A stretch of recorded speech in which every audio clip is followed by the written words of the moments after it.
నమస్తే ఎటున్నారు బాగున్నారా అంతా? Mega power star Ram Charan నటించిన గేమ్ చేంజర్ మూవీ సంక్రాంతి కానుకగా జనవరి 12న వరల్డ్ వైడ్గా చాలా గ్రాండ్గా రిలీజ్ అయింది. వరుస ఫెయిల్యూర్స్తో శంకర్ తన బ్రాండ్ని కోల్పోవడం, ఇటు చరణ్ కూడా ఆచార్య సినిమాతో తన క్రేజ్ని కోల్పోవడంతో ఈ గేమ్ చేంజర్ సినిమా పైన మొదటి నుంచి హైప్ లేదు. RRR మూవీతో గ్లోబల్ స్టార్గా మారిపోయిన రామ్ చరణ్కి నేషన్ వైడ్గా ఇంకా క్రేజ్ దక్కలేదు. సపరేట్ ఫ్యాన్ బేస్ కూడా ఏర్పడలేదు.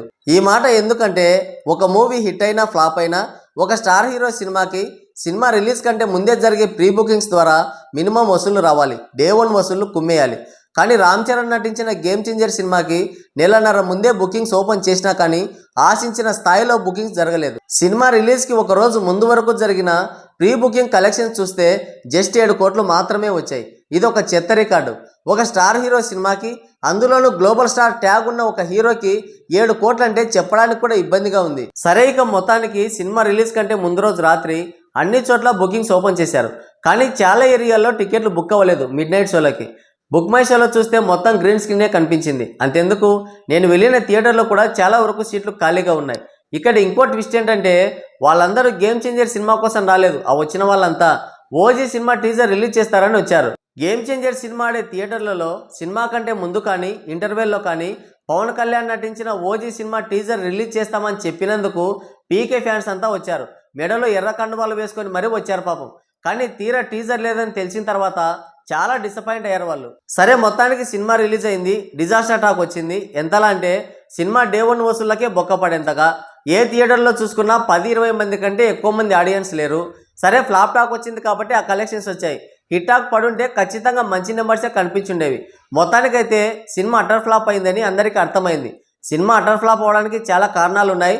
వాటన్నింటి గురించి నెక్స్ట్ వీడియోలో డీటెయిల్గా మాట్లాడుకుందాం. ఇప్పుడు రీసెంట్గా global fraud star Ram Charan అని ట్విట్టర్లో ఒక హ్యాష్ ట్యాగ్ ట్రెండ్ అవుతుంది. ఏంటని చూస్తే గేమ్ చేంజర్ మూవీ మొదటి రోజు 186 కోట్ల రూపాయలు వసూలు చేసిందని మూవీ మేకర్స్ అఫీషియల్గా ఒక పోస్టర్ని రిలీజ్ చేశారు. పోస్టర్ రిలీజ్ చేస్తే తప్పేముందని మీరు అనుకోవచ్చు. పోస్టర్లో ఏ తప్పు లేదు, పోస్టరే తప్పు. సినిమాకి మొదటి నుంచి హైప్ లేదు, ప్రీ బుకింగ్స్ కూడా సరిగ్గా జరగలేదు. సినిమాకి అటర్ ఫ్లాప్ టాక్ వచ్చింది.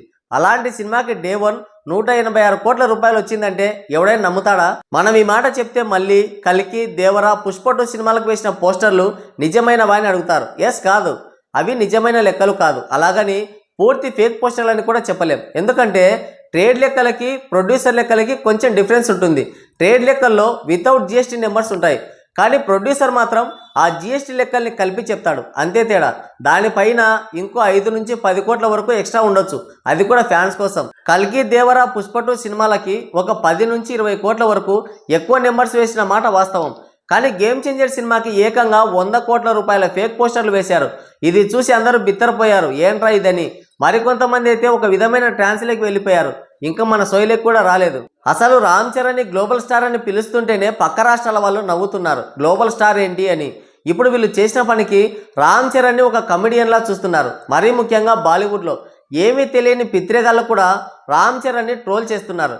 నువ్వు గ్లోబల్ స్టార్ కాదు, గ్లోబల్ ఫ్రాడ్ స్టార్ అని ఎక్స్లో ట్రెండ్ చేస్తున్నారు. సరే, ముందుగా గేమ్ చేంజర్ సినిమాకి డే 1 ఎంత వసూలు వచ్చాయో ఒకసారి చూద్దాం. సీడెడ్లో 7.6 కోట్లు, నైజాంలో 43 కోట్లు, తమిళనాడులో 2.5 కోట్లు, నార్త్లో 7.8 కోట్లు, కర్ణాటక 4.8 కోట్లు, కేరళలో 25 లక్షలు, ఓవర్సీస్లో 18 కోట్లు. మొత్తంగా 87 కోట్ల గ్రాస్, 51 కోట్ల నెట్ని అందుకుంది. అంటే ఇవన్నీ కరెక్టేనా? అంత ట్రాకింగ్ సిస్టమ్ ఉందా అంటే లేదు. కానీ ఒక 5 కోట్ల అటో ఇటో ఉండవచ్చు, అంతకంటే ఇంకేం ఉండదు.